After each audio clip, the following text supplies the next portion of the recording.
Hello everyone, আজকের এই ভিডিওতে আপনাদেরকে স্বাগতম। আমার কাছে অনেকেই জিজ্ঞেস করে মাছ চাষ কিভাবে করব, কিভাবে একটি সঠিক পুকুর নির্বাচন করব, পুকুর প্রস্তুতি করব। তো আমি ঠিক করলাম জোনে জোনে না বলে একটা ভিডিও তৈরি করে ফেলি এবং একটা প্লেলিস্ট তৈরি করে ফেলি।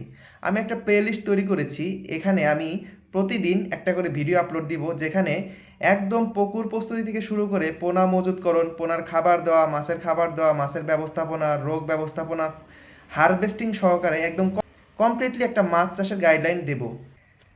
আজকের এই ভিডিওতে আমি ট্রাই করব কমপ্লিটলি সায়েন্টিফিক ওয়েতে কিভাবে প্রথম দিন থেকে একদম 15 দিন অবধি সময় নিয়ে কিভাবে একটি পুকুর আপনি প্রস্তুত করতে পারেন। তাহলে চলুন শুরু করা যাক। একটা পুকুর সাধারণত তিনটি উপায়ে প্রস্তুত করা যায়। আমি তিনটি উপায় নিয়ে আজকে কথা বলবো। প্রত্যেকটা উপায়েরই প্রথম ধাপ হচ্ছে পুকুরের সব পানি সেচের মাধ্যমে প্রথমে তুলে ফেলতে হবে। তারপরে পুকুরের যে তলদেশের মাটি যেগুলো আছে এগুলো একদম যেন শক্ত হয়ে যায় সেরকম করে শুকিয়ে ফেলতে হবে। আপনি হাল চাষ দিলে ভালো হয়, এতে রোদটা হচ্ছে মাটিতে ভালো মতো মিক্স আপ হয়। তো প্রথম দিন আপনি মাটি শুকিয়ে ফেললেন, এখন প্রথম দিন কি করবেন?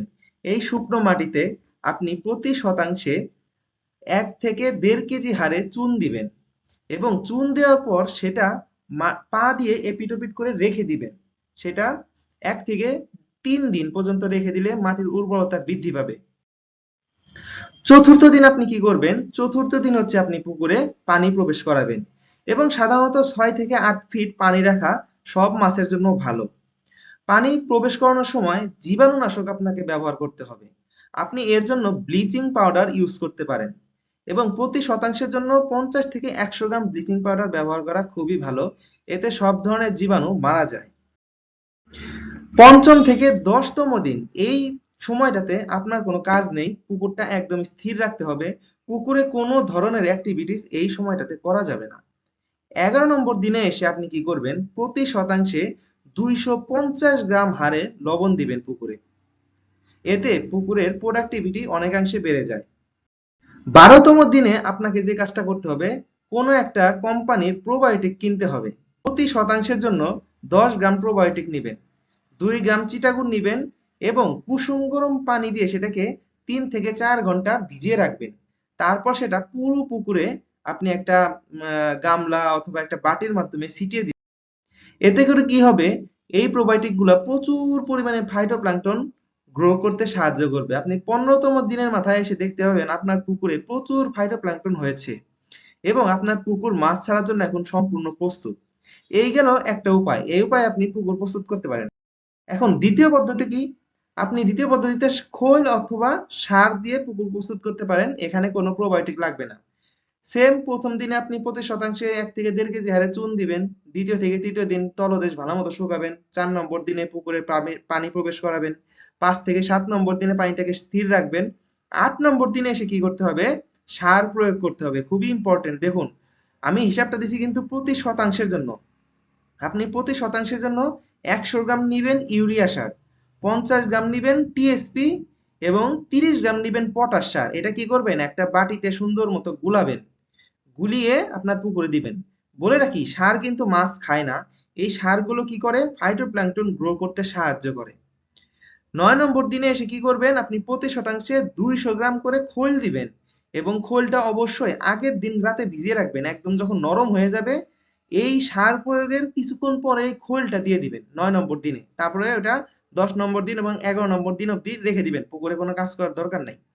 12তম দিনে এসে প্রতি শতাংশে 250 গ্রাম করে লবণ দিবেন। তাহলে কি হবে? পুকুরে যে এক্সট্রা যে পিএইচ এর মাত্রা বা জীবাণু সেগুলো মরে যাবে এবং দেখবেন 16 থেকে 18তম দিনে আপনার পুকুরের পানি একদম সবুজ হয়ে গেছে।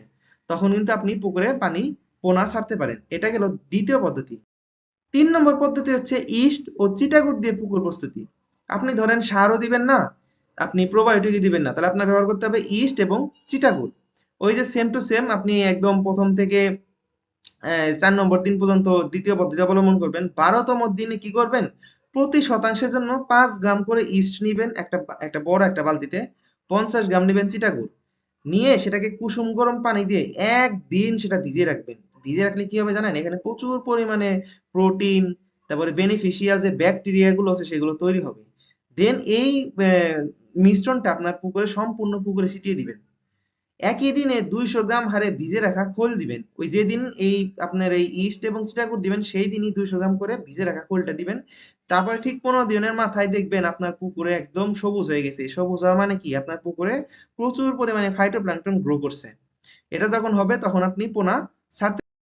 তো এটাই ছিল আজকের আমার এই ভিডিও। আশা করি আপনারা বুঝতে পারছেন। কোনো ধরনের সমস্যা হলে কমেন্টে জানাবেন, আমি কুইক রেসপন্স করব। এবং এর পরের এপিসোড যেটা থাকবে সেটা হচ্ছে কিভাবে আপনি সঠিক পোনা নির্বাচন করবেন, কিভাবে পোনাগুলো পুকুরে মজুত করবেন এবং কতটুকু পুকুরের জন্য কতগুলা পোনা মজুত করবেন এবং পোনার খাবারগুলো কি সে সম্পর্কে আমি আলোচনা করব। আমার এই প্লে লিস্টে ঢুকলে আপনারা একের পর এক ভিডিওগুলো পেতে পারবেন। তো যদি আপনার ভিডিওটা ভালো লেগে থাকে, আপনার যদি কোশ্চেন থাকে আমাকে কমেন্ট বক্সে জানাবেন এবং অবশ্যই চ্যানেলটি সাবস্ক্রাইব করবেন পরবর্তী ভিডিও পাওয়ার জন্য। ধন্যবাদ সকলকে।